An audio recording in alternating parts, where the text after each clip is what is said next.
Howdy peeps, and welcome back to part whatever it is, I have no idea and cannot remember, of the Eduard Spitfire build series.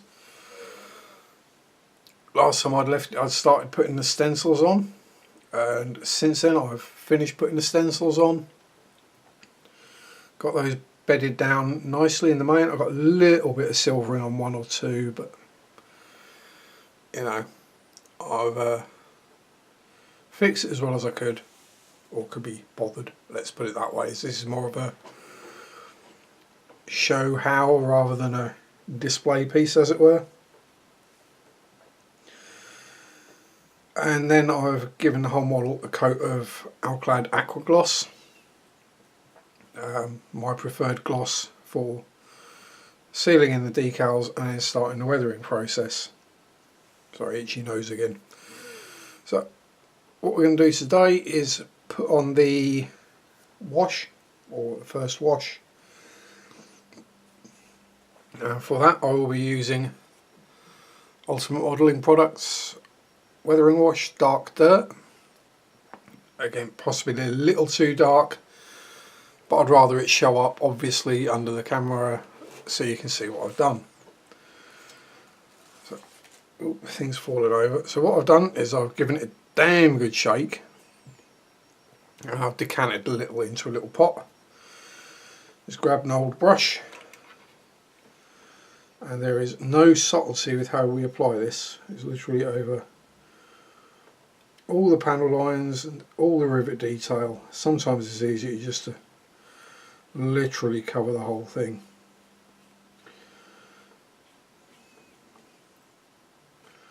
Again, don't be stingy because this wash goes a long way. And it definitely does the job of picking out all the panel lines, rivets, and being water based. It's a clay based wash, so water based, and I'm not privy to whatever secret ingredients it has in it. I'm guessing some kind of kaolin, china clay, that kind of thing.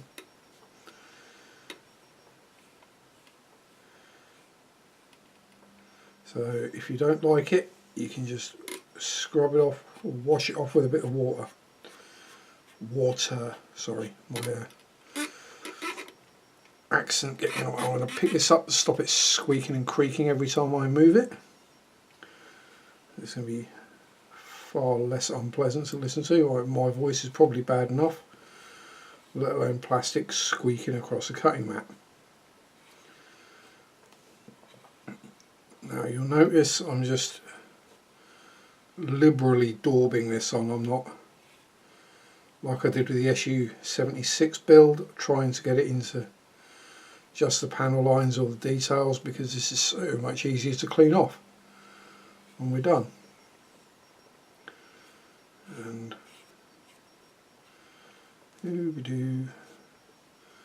just all over, so it won't damage the decals. If the gloss coat hasn't worked quite properly, it might stain slightly, but that's just more weathering, in my book anyway. What Bob Ross would term as a happy accident, rest his soul.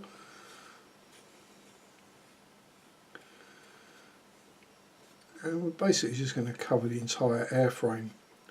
Well, the areas that we're going to use this wash on, we'll use something lighter on the underside, and I'll do that off camera because it's exactly the same process, just with a different coloured wash. And if you haven't quite got the shade that you're looking for with the, well, not just the UMP washes, pretty much any wash, two different flavours, brands of enamel wash will mix together, same with, let's say, the clay based washes. Obviously try it before we put it on the model, but you know, let's say if you didn't particularly want quite as dark, you could mix a little bit of a lighter wash in with it, just to bring the colour back a little.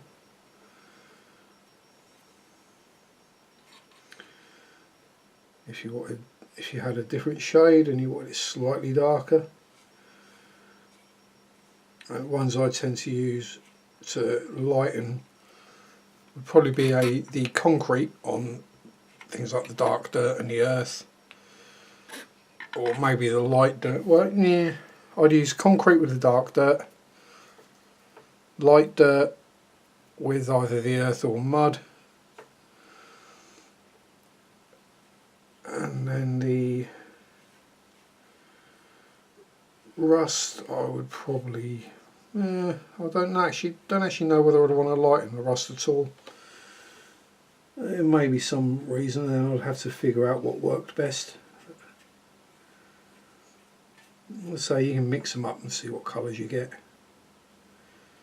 Shock horror, I know you can mix things.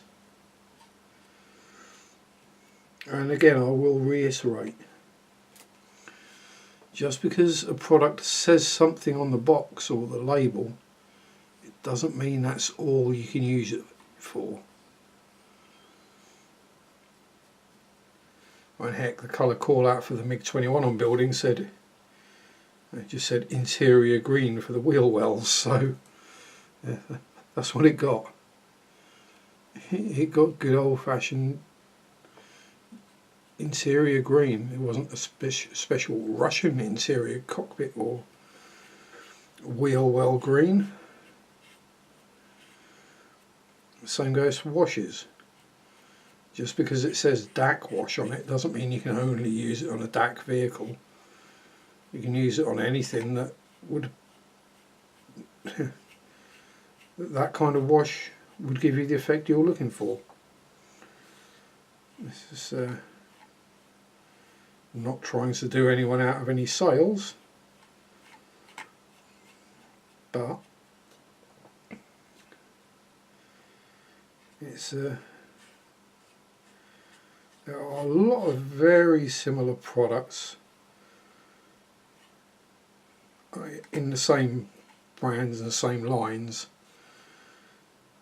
that are very similar colours, and they'll market it as something different.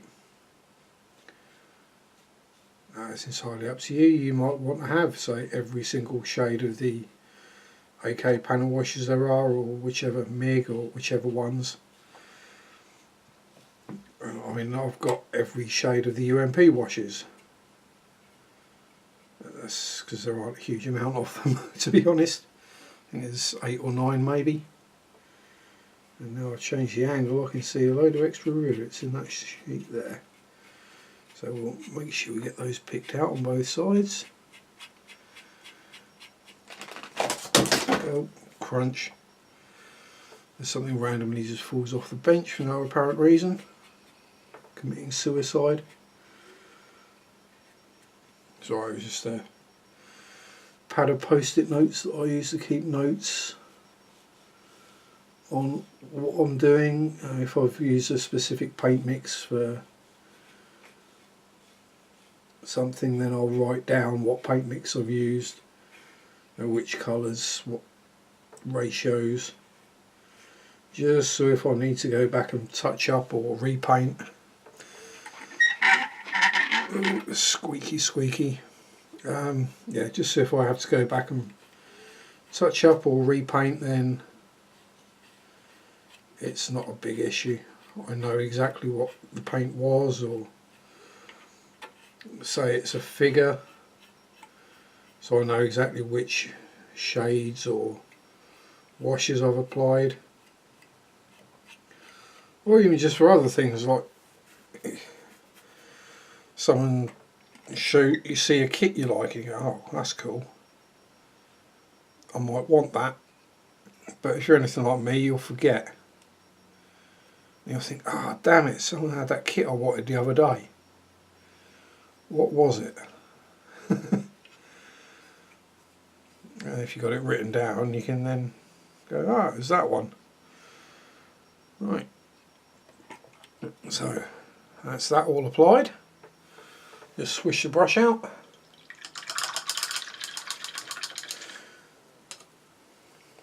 And as I've managed to cover up my wipey bit of paper, I'll wipe it off on my trousers. And now we're just waiting on that to dry, literally. So what can we do? Well, I haven't painted the prop tips yet, so we need a yellow. I'm assuming they're yellow on this. I will just check the instructions because, yeah, I do have a tendency to not spot things. And this is an excuse to break out a donkey's years old paint. It still sounds wet as well.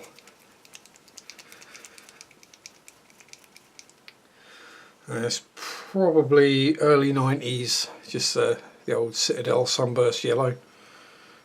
Back when they put them in pots that opened, stayed open, and then when you close them, they stay closed and they sealed.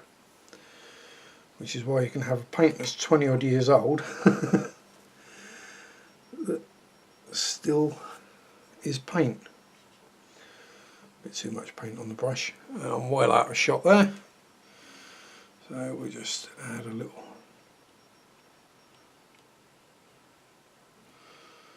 As you can see, I've already painted the prop tips white just to make the yellow pop a little easier, so we don't have to add several coats of it.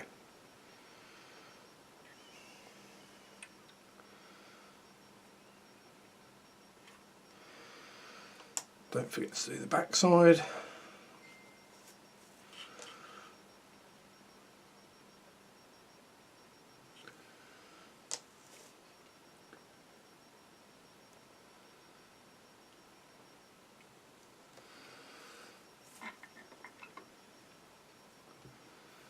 And yes, I have just got the wash all over my fingers, but as I say, that will just literally come off with a bit of water.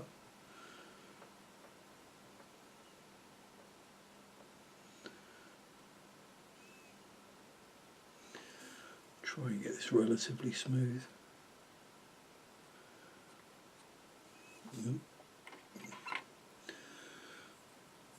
Overshot a little. There we go.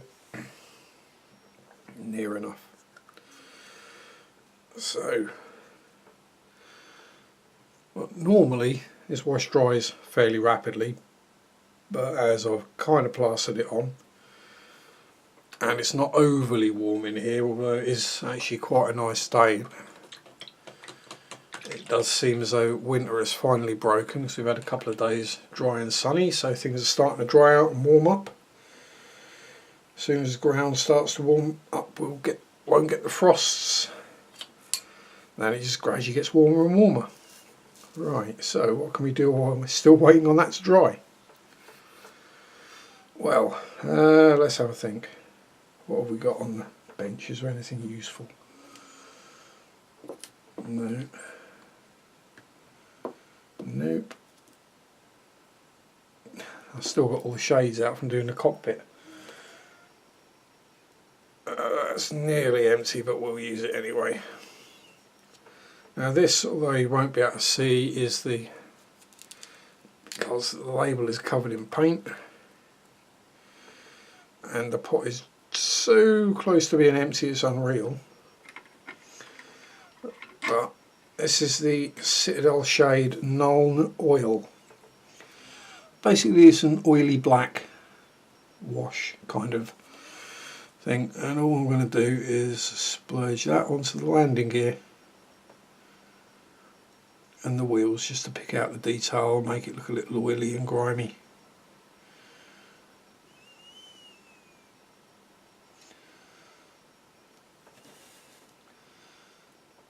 Sometimes gets referred to as just skill in a pot. It's just so easy to make things look good. There we go. A little on the back side of that wheel where it's visible.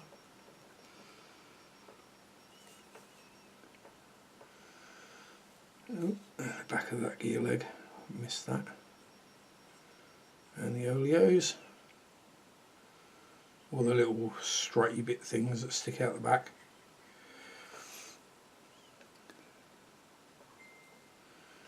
Probably some kind of travel limiter more than anything.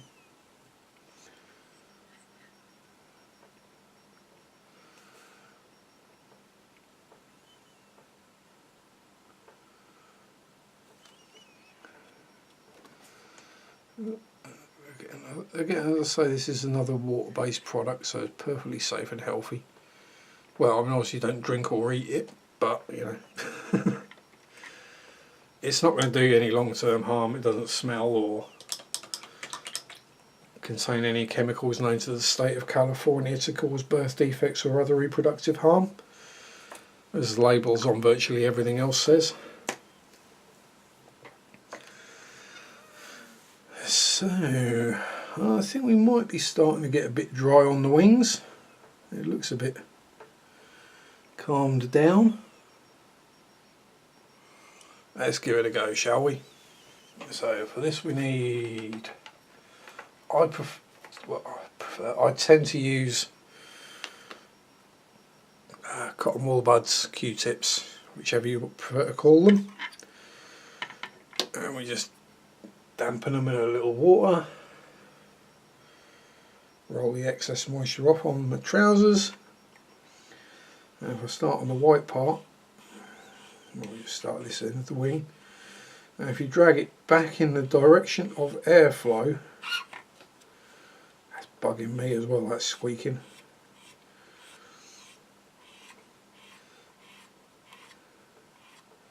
You can see how easily it's coming off.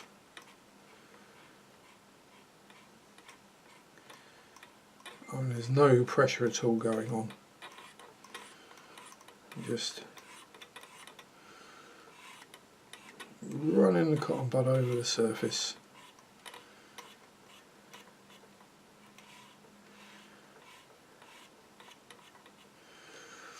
And by dragging it back in the direction of the airflow,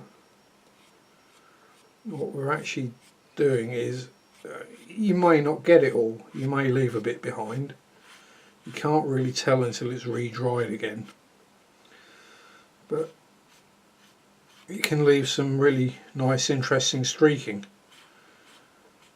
In places it can stain the paint if the, as I say, if the gloss coat isn't perfect, which, let's be honest, this is me, so it very rarely is.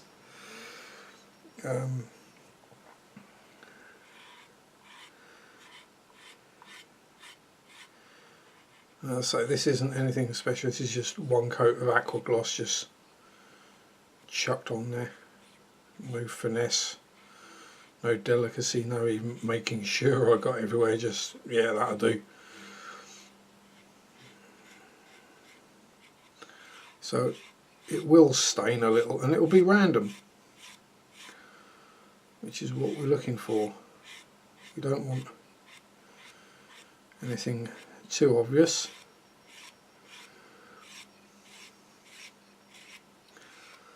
And as I say, you see, you're going to go through quite a few cotton buds. Now if you prefer, you can use just a damp piece of kitchen towel to do the larger surfaces like the tops of the wings, but I prefer the extra control from just using the cotton wool bud.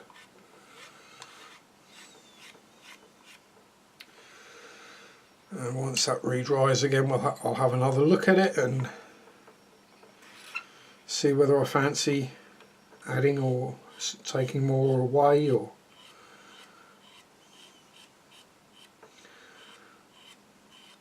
so if you don't like it at all, you can just wash it all straight off. Now, as I've said, it's best to use it over a gloss coat, because on a matte finish this stuff will stick like proverbial muck to a blanket. But I have built models where I've used that to my advantage. You might be familiar with some of my work. It shows the D9R, the Israeli bulldozer that I did. That was all done over just with well, yeah, these washes is just straight on the paint. There wasn't any, I don't think there's even a gloss coat or a matte coat on the entire model anywhere. It was kind of part of the experiment with that one, was whether I could do it without using any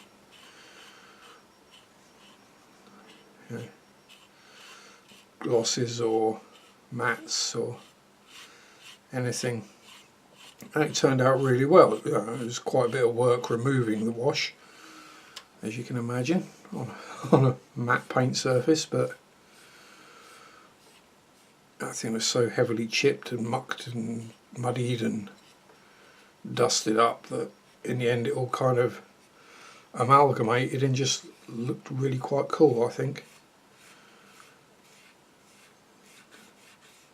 I've certainly built worse models, let's put it that way.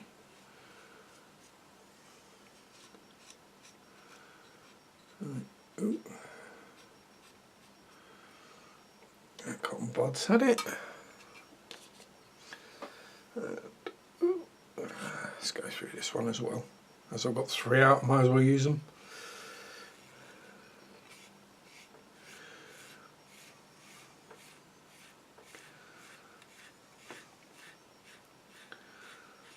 So it's something this size, 48 scale, single engine fighter. You're probably going to go through half a dozen, maybe 7 or 8 if you're really fastidious cotton wool buds, but hey, they're disposable. They're meant to be thrown away at the end of the build. They're not meant to be multi-use items.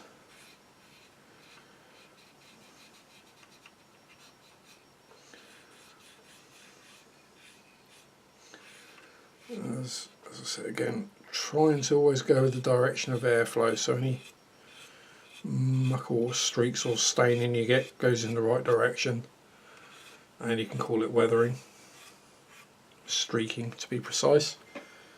Just kind of a built-in side effect of these washes, which I do like. Again, I don't use them on every model. I tend not to use them on tanks very often. That is purely down to the way a tank model's surface detail is. They're not particularly best suited to being rubbed over with cotton wool buds.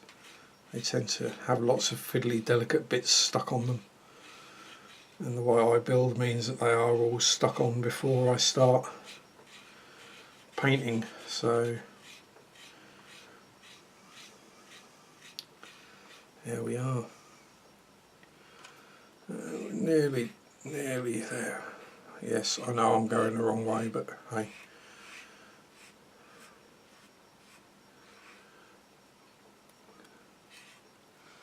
I'm just kind of hoping I've been holding this in shot most of the time. But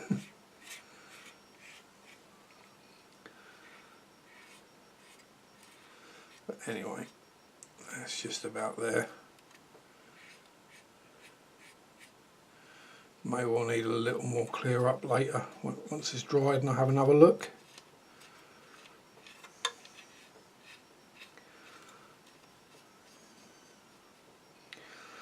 But for now, I think I've pretty much succeeded in cleaning a bit more off than I wanted to, so I might go back and give it another go.